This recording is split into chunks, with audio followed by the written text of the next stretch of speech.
It's not exactly a secret that Sly's one seriously wealthy dude. But with 400 million smackaroonies to his name, how rich is he really? The answer? Stupidly so.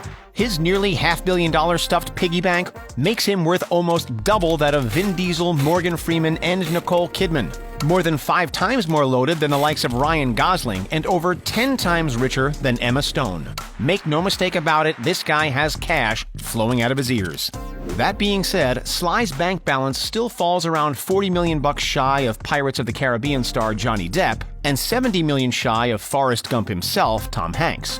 But where did all the money come from? His list of box office smashes, of course. And that list is extensive. Just to throw out a couple of figures for you, Stallone collected $7 million for the 1982 American thriller First Blood, received a $16 million paycheck for his role in Rambo 3, and netted a cool $15 million for The Expendables 3 more recently back in 2014.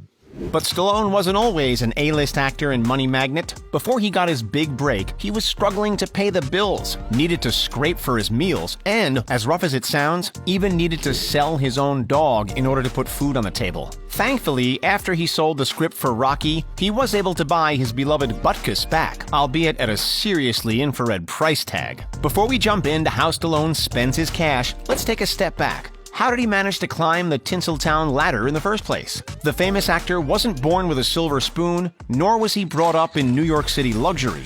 In fact, as we all know, Sly was born with a partial facial paralysis due to a severed nerve. Burdened with low self-esteem as a result, Stallone eventually turns to bodybuilding, and at a later stage, theater performing, as a means of breaking through what he perceives to be constant low expectations. Before graduating from the University of Miami, the iconic film star dropped out, moving back to New York City to actively pursue his acting career. He cleaned zoo cages, worked as a theater usher, even participated in an experimental film, all to put bread on the table. And while he scored a few uncredited roles in mainstream films like Clute and Bananas, it was when he jumped from East Coast to West Coast in the 70s that he finally hit his turning point. The turning point, of course, came in the form of a screenplay he'd written about an aspiring boxer in Philadelphia. Yep, you know the one, Rocky. His upfront salary for the classic 1976 film was a mere $23,000, but the film was a monster success, raking in more than $225 million at the box office. Ultimately, Sly ended up making around $2.5 million from the infamous underdog story. With Rocky paving the way for an enormously successful franchise, plus the likes of Rambo, Cliffhanger, Cobra, and The Expendables coming later, Sly was gifted more money than any average Joe could deal with. So how does he spend it all? For starters, one pretty darn impressive car collection. In the great man's garage, you'll find a Bugatti Veyron, one of the most expensive supercars in the world, which sports a whopping price tag of $1,700,000. For something a little cheaper, there's the Aston Martin DBS worth around $200,000, or the $250,000 Bentley Continental GTC. Complementing off his list of sleek wheels are a $250,000 Ferrari 612 Scaglietti, a $330,000 Ferrari 599 GTB Fiorano Mansory, a $200,000 plus Mercedes SL65, and a comparatively cheap $73,000 Mercedes E-Class AMG. But wait, there's more. The Italian stallion has also been spotted behind the wheel of an exclusive VW Phaeton, a Mercedes-Benz G550, which is worth over $100,000, an old-school 1968 Corvette, a custom Mustang GT, and a special edition Chevy Camaro Hendrix SS.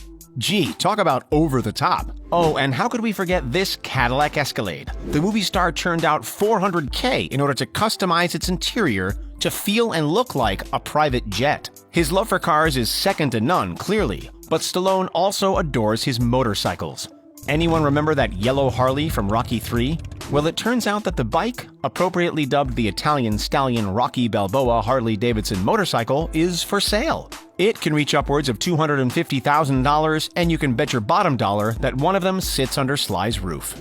With all these cars carrying exceptional value, you'd hope that Stallone's got enough room in his house to keep all of them under cover. And trust us, with more than one sprawling mansion to his name, he definitely does. In the 90s, most of the movie star's time was spent living in this neoclassical-style villa overlooking Biscayne Bay in Miami. Spread across 14 acres of land, there was more than enough room for Sly, his wife Jennifer, and the rest of the family to kick back and relax. Shall we take a look inside then? Unique sculpture art lines the three-story house, particularly in the living room, with the focal point being this, a Beaux-Arts painting of a sea maiden. The stair hall is beautiful in its own right, but the eave sculpture by Rodin, which stands in the center, steals the attention. There's an entire gallery dominated with portraits of the actor by Andy Warhol, not to mention the stunning chandeliers and Venetian spiral column archways. As for the gardens, well, see for yourself. With ponds, waterfalls, and fountains, it's truly a sight to behold. Sylvester bought this pad in June of 1993 for $8 million, eventually letting it go in 1999 for a hefty profit, selling it for $16.2. Hopping over to sunny California, Stallone added this 3-bedroom, 3-bathroom waterfront property on Lake Sherwood to his collection in 2008, reportedly spending about $4.85 million at the time. While it was rather small, especially compared to his next purchase, the gorgeous views of the lake and mountains beyond were second to none. Alas, Sly put it back on the market just 3 years later at a $150,000 markup, but ended up selling it for a considerable loss. Around the same time, Stallone signed on the dotted line for this $4.5 million estate in La Quinta. The high-end golf course community is no stranger to celebrity residents. Names such as Kanye West and Kim Kardashian have also lived here. Shall we step inside? The desert oasis spans 5,173 square feet and features 4 bedrooms and 4.5 bathrooms. As you roam around, you'll also find a stunning 2-story living room, formal dining room, chef's kitchen, dedicated wine cellar, and for all those A-lister parties, an outdoor kitchen and entertaining space. After nearly a decade in his possession, the actor sold it in 2020, also at a loss. Undoubtedly the most impressive house, mansion, in Sly's portfolio is this gem, a 15,000 square foot, 5-bedroom, 7-bathroom palace in the ritzy Beverly Park neighborhood of LA. With heavy hitters such as Denzel Washington and Mark Wahlberg as neighbors, clearly this is a postcode reserved for the rich. Considering that it's worth nearly $10 million, you'd expect nothing less. Among the long list of highlights, the cliffside pool offers remarkable views of the Los Angeles basin, and the 3,000 square foot guest house is bigger than most entire properties. It goes without saying that the Academy Award nominee has no hesitation shelling out the big bucks for a nice house or two. But that doesn't mean he's only spending with himself in mind. As someone with a rough upbringing, as someone who's done the hard yards, Stallone is well aware of the importance of giving back to the community and lending a helping hand to those in need. Over the decades, this actor auctioned off thousands of dollars worth of original Rocky props, raised a total of $100,000 for Canadian Diabetes Association, and has donated what's potentially climbed into the millions to organizations such as the Pediatric Epilepsy Project and UNICEF. The action hero isn't all about giving away money. In order to help maintain and grow his wealth, Stallone has branched out into business and investing. Case in point, creating and owning a clothing line, which was inspired by both Rambo and Rocky. Check it out. Would you wear something like this? Back in 1991, he, alongside Bruce Willis, Arnold Schwarzenegger, and Demi Moore, helped to launch the restaurant chain Planet Hollywood.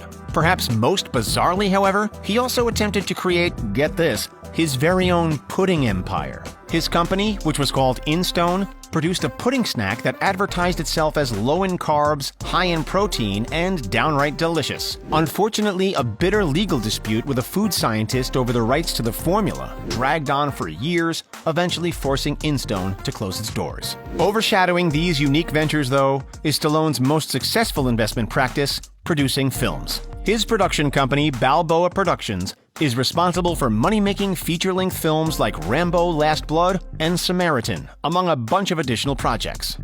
Investing and donating are all well and good, but what's the use of being stinking rich if you can't spoil yourself with a touch of luxury every now and then? We know that the actor is an avid art collector, but what's lesser known is the fact that he absolutely loves to spoil himself on over-the-top, super expensive watches. Sly's wrist piece collection consists of a $20,000 yellow gold Rolex Submariner with a black dial, and an 18-karat white gold Rolex GMT Master II Pepsi worth about $7,500 in its own right. The watch features a sparkling combination of diamonds, sapphires, and rubies to form that iconic Pepsi color scheme. Then there's the $4,500 IWC Pilot, the $10,000 Rolex Sea Dweller, and plenty of Panerai pieces. The timeless actor also isn't afraid to fork out the big bucks on luxury travel. As part of his pay for Rambo 3, Sylvester asked for a Gulfstream jet worth $12 million. And guess what? He got one. If he's not flying in a private jet, he's cruising around on exclusive yachts in places like the south of France on leisurely family holidays. Jealous yet? Planes, watches, cars, and hours, that's all cool, but nothing quite screams luxury like a life-size statue of yourself. Yup, Sly's got one of them too.